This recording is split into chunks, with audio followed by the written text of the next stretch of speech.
Hello, we meet again. You know what I'm going to say. I'm excited.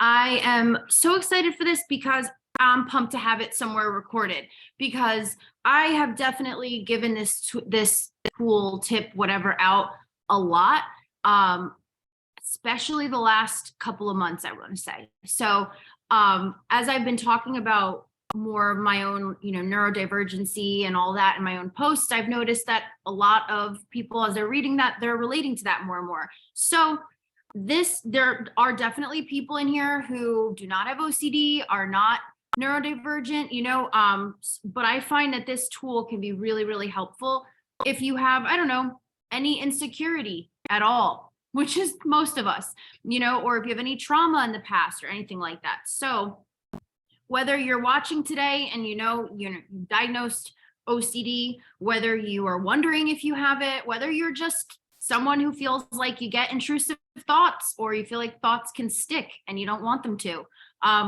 take what you can from this and tell me what you think as per usual. Am I lagging for anybody else? Because on my end, it is looking very laggy. Can you guys hear me okay? All right, so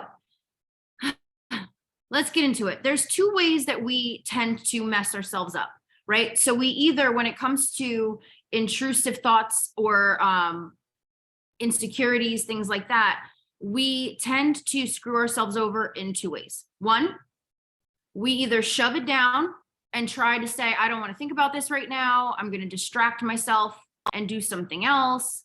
Oh no, my video is laggy. I hope that sorts itself out. At least the recording should be okay. But if you need me to repeat anything, definitely let me know in the chat. So we either shove it down and we're like, this is an inconvenient thought, or I can't deal with this, right? I shouldn't be thinking this way, things like that. But the other way we do it is we let it grow legs and take on a life of its own, right? Where one thing that we're nervous about or an intrusive thought or something like that, the worst case scenario, if you remember my black and white thinking video, that will just grow a life of its own. So before we go into the technique itself, which camp do you tend to fall into? Are you the shove it deep and just try to not think about it and push through and manage everything else first? Or are you someone that you get that intrusive thought and then it's all you can think about it? You ruminate in it, you think of it as a premonition, maybe I'm predicting this. Which camp do you fall into? And I look very Maryland today. Oh, that makes me so happy to hear. It's all I can think about. Who are my repressors and who are my growers? Both, it depends on the thing, for sure. And if something is like a lot scarier, obviously we're in the middle of our work day or something, I bet you can be a repressor. Any of us can repress it down if it's not an appropriate time to process. Let's see. Combo. I always feel like I'm predicting the future. Sometimes I fall down a scroll hole to try and avoid. Oh my God, I'm predicting. And sometimes I have, so it's hard to differentiate. Yeah, definitely. Because then we have evidence, I try really hard to shove it down to avoid spiraling. That word, spiraling, I'm going to talk about that in a second. Usually I try to forget and move on. Sometimes I get obsessed with it and start spiraling. Yep. Okay. So the term spiraling, I don't want anyone to think I am invalidating it because it is a definite thing. But I think today's example will speak on this too. I think that it takes on a form of its own. I think that truly spiraling is something that is so intense and it is something that we're all rightfully trying to avoid. But I think we think the avoiding of the spiraling is spiraling. And then when we claim it, it grows into such.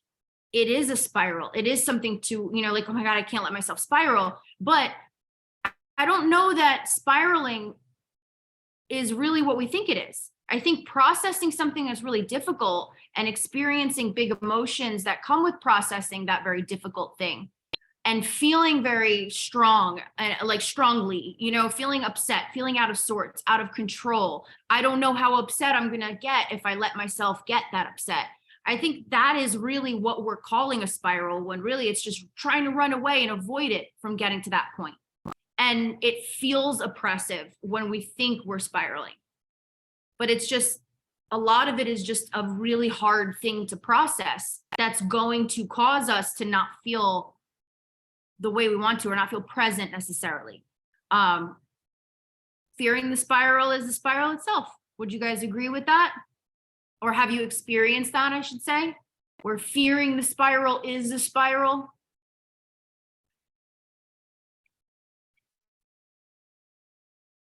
Like, I don't want to let myself go down that way, but then before you know it, you've been down that way for the last hour. So this will really make sense of that, this example. Okay. So Leaf on Brook, when my therapist explained this to me, I thought it was dumb. I'm not going to lie. I really did. So just take it with a grain of salt and wait till the end and it'll make a lot more sense. But she was explaining it to me in the way of, oh my God, this hair is driving me nuts all day. My Zoom earlier too, driving me crazy. Okay. It's behind the ear. We're good. So she explained to me that imagine you're right next to a brook, right? And you're looking at this brook and there's lots of leaves floating by on this brook. And this one leaf just stands out to you and you don't know why. You don't know why you're so obsessed. You're like, look away. Like, don't look at that leaf. What's wrong with me? Why am I looking at that leaf? But what, maybe there's a reason that I'm looking at the leaf. Maybe I should pay closer attention to that leaf. Maybe it's telling me something, but no, I shouldn't be looking at that. And before you know it, you are walking right alongside the damn leaf on the brook, just following it, staring at it this whole time. What started out as not wanting to obsess over the leaf has now become your afternoon activity. And at first I was annoyed at the analogy because I'm like, obviously, like maybe things are important enough to be like that emotional. And that's not saying that it's not. The distinction is an intrusive thought, is if it's something that pops into your head and you can't even, like, you don't know where it came from and you just want it the hell out of here. That's what we're talking about here. So an example of it in real life, right? She was like, I want you to look at that leaf and go, I'm thinking about that leaf because of OCD. I'm thinking about that leaf being different because my brain is wired to do that. Or because if you don't have OCD, you can say, because I am worried about the outcome, because the past has proven to be scary, because this is new territory. You call out what it actually is that is making you look at this leaf. So an example of this in reality. I was painting, you remember when I had the mural in the living room, I did the stencil? I was painting the stencil on and there was like a commercial about a new movie that was coming out. This was around the time that theaters were beginning to open up again. So if you ever want to know if Michelle has OCD, go to the movie theater with me. I have a whole process. I have to have a hoodie. I have to be able to put my hair up put it over my head so that my hair doesn't touch the back seat. I have to tuck my pants into, I cannot have sandals on. I'm getting anxious talking about it because I'm thinking of being in a movie theater. I hate them. It's a sensory nightmare for me. I won't even go to ones that don't have leather seats. So needless to say, Nick and I were not big movie patrons even before the pandemic. I'd suck it up if I really wanted to see it or a lot of people were going or whatever, but I had my methods. So I said to Nick, did you enjoy going to the movies? Was it ever a fun thing for you? Did I prevent you from it? And he was like, yeah, movies are okay. They're fun if there's nothing else to do or it's rainy day or something. And my immediate intrusive thought, there was no reason for this to be the case. We were not fighting. I was not feeling bad or down or anything to predicate this. But my brain goes, Nick's next wife will like the movie theater. Thanks, jerk. What? And in the past, that would have become, for me, well, why am I saying that? Am I my brain would have been like, what fiery, awful accident is going to, claim my husband's life that now, I'm thinking about, oh, wait, no, that's not. If he would have married someone new, my brain would have went, is he not interested in me anymore? That would have been the OCD thought. Sorry, brain fart. That would have been the OCD thought, was like, is he not interested? Are we even the same anymore? Is our connection the same? And then I would have hyper focused on how he answered me, how he was around me, what he, are things different than they used to be? How many dates have we gone on in the past? It would have taken on a friggin' life of its own. But instead, we did leave on Brook. And instead I go, you want to know what my brain just did? My OCD brain just went, Nick's next wife will like the movie theater. And then we both laughed about it. And he's like, what the hell? I'm like, I don't know. And then we moved on because there was no reason for it. And here's the thing. In the past, I would have been like, what am I predicting? That would have been a big thing for me, truly. And here, like, what could you do? If you were told, yes, you're predicting it, what would I do different? How would I solve this? How would I prevent something from happening? It would not be within my control. It's not like I was predicting it to like be prepared. Just keep an eye out and cause problems in your relationship for the next week because you're hyper focusing on everything that doesn't exist because you won't acknowledge that was just a intrusive thought. There's no merit. There's no proof there. There's suspicion, but I can let that grow or not. By calling it out as I was just thinking that because OCD, it makes it that. And then your brain can rationalize the fact that it's not trying to keep you safe from something that you're not thinking about. You have called it out. You've established that connection and that quote unquote threat. So I ran a low blood sugar right before this call. So if you see me like shaking and fumbling my words, my apple juice is just kicking in, just so you guys know. But I mentioned that like what fiery accident's going to claim my husband. That's totally a different intrusive thought. I have to say, drive safe, love you. We could have just been having the worst fight and I'd be like, drive safe, love you. Like because what if it's the last time, so even in that moment, I have to be like, I'm thinking that because of my OCD. I think that anytime Nick leaves anywhere that I'm at because OCD, and it helps, it doesn't like make it go away where I still don't have that there, but it at least gets rid of the feeling. I'm not repressing it so it comes back up later, but I'm also not letting it become this narrative that's going to ruin my entire evening when there's nothing I can do, even if I am right. It's an odd reverse control, if that makes sense. So let's see. Why did I open up Instagram and the first thing is a video of a Brook? They're always listening. My brain spits out such random thoughts like this sometimes. It's so ridiculous. It's so rude. Like, I was just painting. I'm like, what's so dark? I freak out like that when my husband is late coming home. It's like, oh no, this is it. Or I don't hear anything for a few hours. Or how about when you have a good moment? And you're like, this has to be the good moment before the tragedy hits. And you're like, what tragedy though? What? Why? Why is this a Lifetime movie? Brains, we can drive ourselves nuts being like, why are you like this? Stop being like this. Or we can just say, I know why you're like this. And I don't like it, but that's why you're like this. Tell me your thoughts. Tell me your thoughts on this example. Just you call out the thing. This is why I'm thinking about this. I'm thinking about this because I really want to prevent blah, blah, blah. I'm thinking about this because I have OCD. I'm insecure. I'm nervous. I'm going through a lot right now. Whatever it is, my bandwidth is maxed. You can call it out for the situation. You don't always have to blanket it by OCD, but what I just use that because it was like for a ridiculous thing, like Nick's next wife is going to want to go to the movies, I'm fair enough. That's OCD, I didn't this last weekend when we were playing Mario. I was like, this is so nice. I hope one of us doesn't get cancer and die soon. I mean, every time we go get blood work, Nick is healthy as an ox. The only time he's needed blood work, the first time Nick ever had to get blood work was when he had to get something checked for like fertility or something.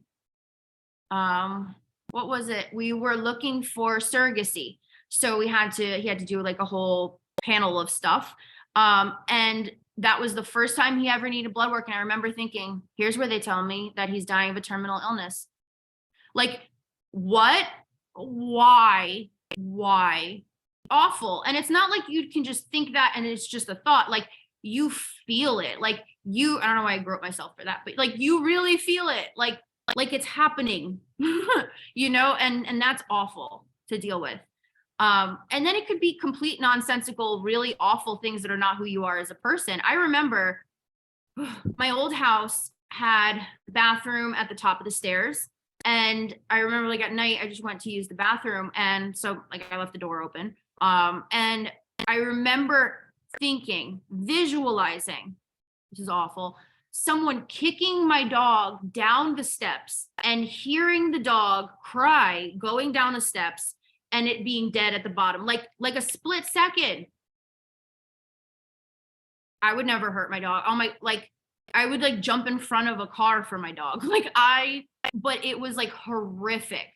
I couldn't even bring myself to think of like, was it me kicking the dog? Was it someone kicking the dog? Like, why? Why does my brain do that? It's really horrifying when you're like, well, I don't want my brain to do that. Well, I want to be born with a trust fund, like with brains, it's the only thing we can do is rewire our responses. We can't rewire the way that things happen. We can only rewire how our nervous system responds to those messages to be able to have some kind of control on the stress process that follows with it. So the way we do that is we process it. And when you can't process something fully, like you can't sit there and be like, let me really see where this is rooted, or maybe it doesn't have a root, like Nick's wife with the movie theater, but maybe it's just about taking that second, calling it out, and that's your little micro processing way of it. And then you can just get through your day because at least it doesn't feel like you're ignoring alarm bells, because it doesn't have to make sense. It just feels that way. So let's see.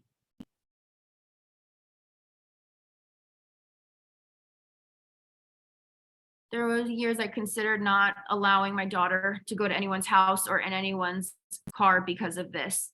It's so much. And I mean, and by the way, like stuff like that, like I could leave on Brook all I want. I'm still working my nerve up to even drive again.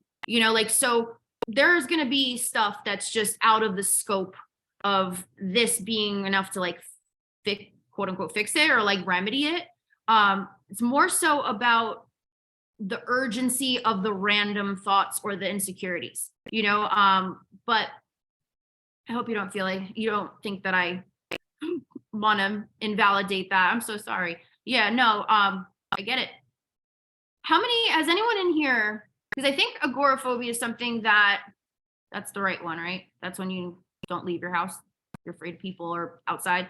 That's a thing that I don't even know the full actual term of it, but I didn't leave my home for 6 months after I had my surgery, and not because of the surgery, but because I was told that it was a miracle. Like I wasn't paralyzed with the neck injury that I had for no reason, like nothing injured it. It just happened.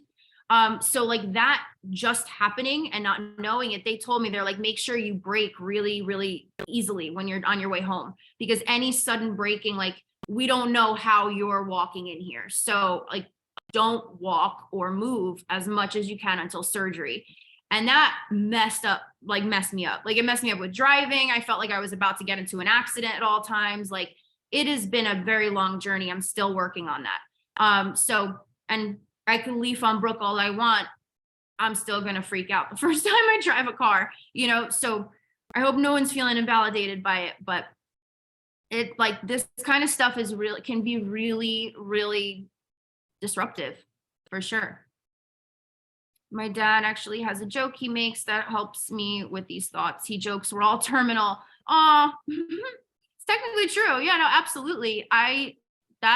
We have dark humor. Dark humor is the way I have gotten through everything, dark humor is the spice of life. But dumbest part of OCD is having these thoughts about past events that could have went wrong, as if I'm not literally here totally fine. Yes. It's like watching a movie where the main character is going to be okay and still being like, oh my God, I can't watch, because you're like the buildup of it all. I've definitely done that as well. Like, oh my God, imagine if this had happened, if that had happened. And I love that, by the way, like trauma is the kind of thing where when you're young, you do the craziest stuff and you're like, how did I survive? And then you look back on it and you're just like, I don't even want to go buy a roll of toilet paper. I would DoorDash that. Like it's an interesting transition how we do it, huh? I think back and I'm like, wow. I'm the one where when something good happens, I instantly think of things that could sabotage it. Absolutely. Anyone in here get like event grief? Like when an event is over, if it's an event you've been looking forward to, or even if it's going to come again next year, like after the holidays or after a birthday, or just something where you had a great day together, and it's like you're almost like towards the end of it, you start to get melancholy about it ending, and then you're like no one else is upset and you're just sitting there like feeling like you're mourning and you don't know why. CD. Well, also trauma. Fair enough. To be fair, that's also just not having evidence of really happy, safe, good memories lasting or coming that often when you're a kid, typically, or OCD. Like I'm not gonna lie, I think like, is this the last time I'm gonna see everyone? Like anytime I see someone I don't see often, I can't help it. It sucks. It definitely sucks. Poor kitty, the thoughts I have when I hold him. It's like, and like we would never hurt anyone. And I think that's what makes it so much worse, because I guess you wouldn't be that horrified if you were someone capable of doing these kinds of things, but it'll punch you in the gut and take the breath out of you, because it's the opposite of who we are. My OCD is the worst when driving. I'm always afraid I'm going to kill a pedestrian and they'll pop out of nowhere. I agree. I hate that. I like if there's road work and my OCD, they didn't just like pop up because of the injury. Like that was like the final nail. I have always been a very uneasy driver. I know this about myself. It's very distracting. It's really a lot for me, sensory wise. My reaction speed it's either too intense or not intense enough. And whenever I'm around a highly pedestrian area, I swear to God, the intrusive thoughts of someone just going up over my windshield as I'm trying to manage all of that. So I know one talks about it because it's weird to have driving issues, right? But no, I hear this very, very commonly from a lot of clients. My clients who have kids really, really struggle with this, of course, because they're the family Uber. So and then they got to take their kids to school and stuff like that. So it causes a lot of issues. It's not only for people who don't drive any longer because of it. It's also the people who still do drive have a lot to manage.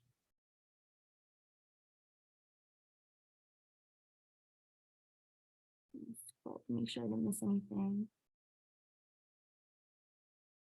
I do this every time anything is ending, when a good show is ending. Yes.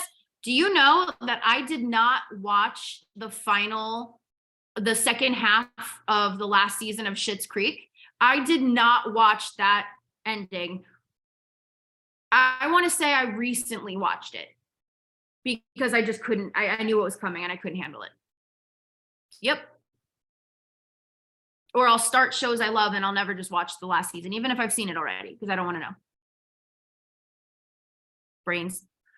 But every time I hit a pothole, I think, was that a person that I didn't see? Did I just kill someone? We can laugh, but we can laugh after the fact. It is intense. Thank God I live in a big city because I'll never drive. And, you know, that also helped too, because we had moved somewhere where there was a lot of, like public transportation, or I could have Ubered easily. Like it was a pretty busy area. It's right across the Hudson River was like my backyard essentially. And then New York was right over the other side. So lots of accessibility. I did not leave my house for 6 months. Threw up when I went to try and get the keys to leave. I actually turned in my lease at that point, and I justified it by saying, like, I live somewhere with like lots of transportation. I'll be all right. And I just holed up in the house, and I just didn't go. And this is like pre-pandemic. The pandemic happened. I'm like, are you kidding? I did this optionally back in the day, you know? But it's a real thing that a lot of people do not discuss. And even if you do manage to get out of your house, if you have a ton of stress before leaving, that still counts. That's still a phobia, you know, like you're still to some capacity facing fear, extreme fear that's causing a physical reaction regarding something. That still counts. So I haven't seen the last season of Brooklyn Nine-Nine because I didn't know other people did this. I love this. I don't love that we have to deal with this, but like, yeah, wow, learn something new. I keep double checking the other car and looked like a weirdo, and I never touched the car. I was like, okay, this is ridiculous. No, I get it. Weird segue story. The dumbest car accident I've ever gotten in, because like I said, wasn't even a great driver even before I stopped driving. So it's not like it came out of left field. But I came down the shore to visit family. And for some reason, because I was a child and I tanned extremely easily, I refused to accept that has changed for me in adulthood. And I went on the beach with no sunscreen, and I got humbled.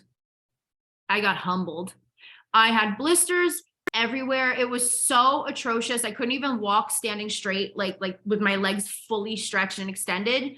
My arms, I couldn't like touch my arms down to my sides. And I had to go teach cake, like 3 cake classes in the summer in a hot kitchen in like a chef coat, which is not soft. I don't know why they're never soft. It seems like an oversight. But I was backing out of a spot that day after a very long, excruciating day. And I guess like I couldn't fully extend to fully see behind me all the way. And I had an SUV. Sure, put me in an SUV. And I backed up into a kid's customized Honda Civic that was like dropped. So it was low. So it was like right under my bumper. And I just backed right into it. Like I was ripping out of the parking lot because I just wanted to go home and take a shower and go to sleep. That sucked. That sucked so bad. I took off as like the bumper. I was like, damn, Nissan, okay. But driving is just a nightmare for me. I hate it so much. So I hope that helped my ridiculous story. Like my insurance was higher for like the dumbest reasons. I got a ticket speeding 5 miles over, bringing soup to my friend who had their wisdom teeth taken out. And then like I hit that guy's bumper because of a sunburn. Like just, I can't. Me trying to get remote options at school before the pandemic existed because I couldn't leave my house. You know, like the staying home part wasn't the hardest part of the pandemic for a lot of us. I feel really bad saying that because of all the loss and all of the horrible things that have happened as a result. But at the core of it,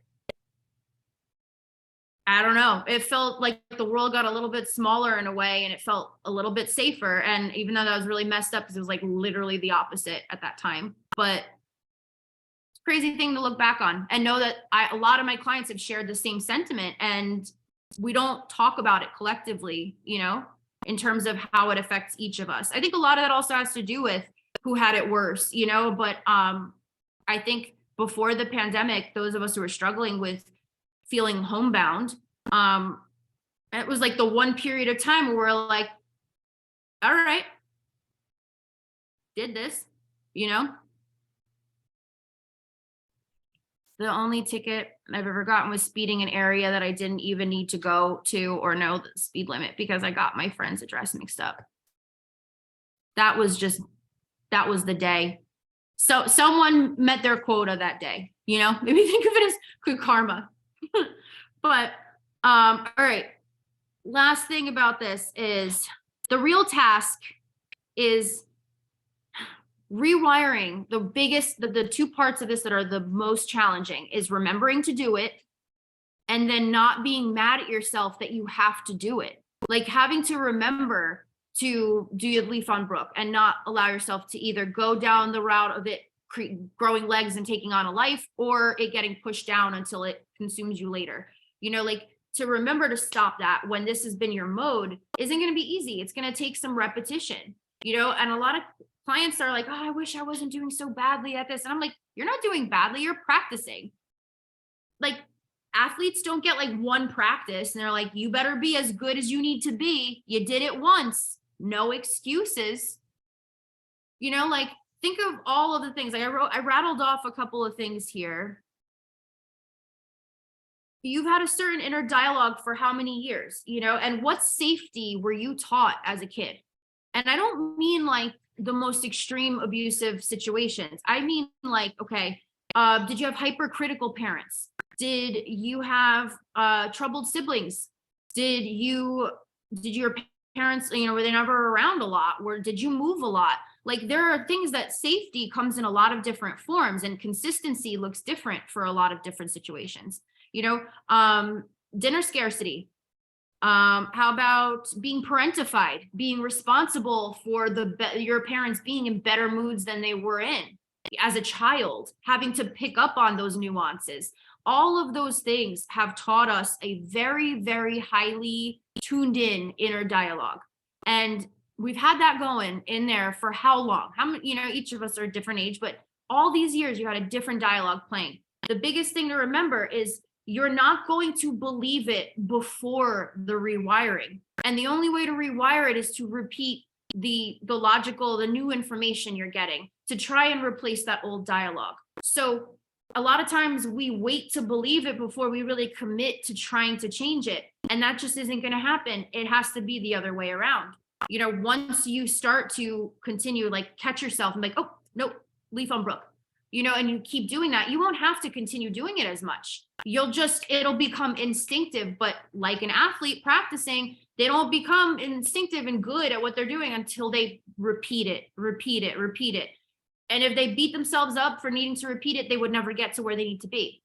It's the same like with everything. It just takes, and justified to be annoyed by it and to not wish that it took that much. It's justified to have feelings associated with this. That is a whole different thing. But the thinking we shouldn't need to keep repeating this or we shouldn't need to do these things, that's not going to help us any. Of course, I wish none of us needed to, but here I am, So,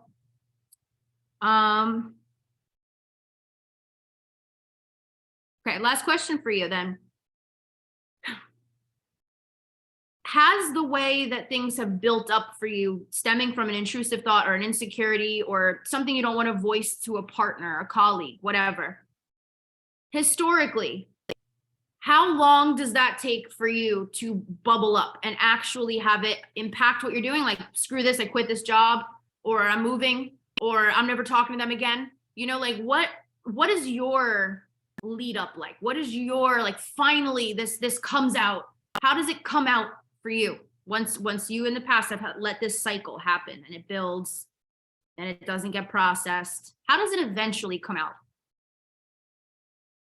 This will be different for everybody. Might be a journaling topic for some, but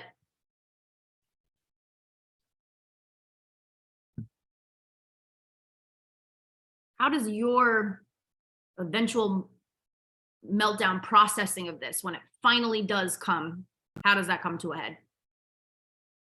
A gigantic crying fest. It makes me late to stuff. And that could be just because we're going through it and we're having a reaction to it. That could be just because time blindness gets kicked up when we're stressed. So it's not even we don't even know that we're running, and all of a sudden everything's discombobulated, for sure. Full on anxiety attack. And all of these reactions and responses are all stemming from the same place, and that is not feeling safe. So there's so much going on right now in the world and in our lives and at everybody's different point in life, right? And they're not feeling well, all of that. The only thing that can help is jumping in and calling out the threat. It's like you're calling it out and you see it before it has a chance to sneak up on you and decide when the hell it gets you. You know, so if it feels scary to do the leaf on the brook, to stop what you're doing and really focus on it and be like, that's why I'm thinking that. Okay, I'm going to think about it. And in a few minutes, I won't care. I'll move on. You know, like stopping to do that. It might seem silly that it's scary, but it's okay if it is. It's the only way we have control to work on stuff that we are used to running from, avoiding, or letting it be our sabotager. You're breaking that cycle now. So start with leaf on brook, repeat it, try to change that thought process. And if you need any help, you feel alone, you don't know how the hell to use this, please text me. You're always welcome to keep me in a loop and let me, you know, walk you through this tool in your specific example. All right. So I hope this helped. And I hope that I hear back from you guys about how great it is using it. But enjoy your night, and I'll talk to y'all soon.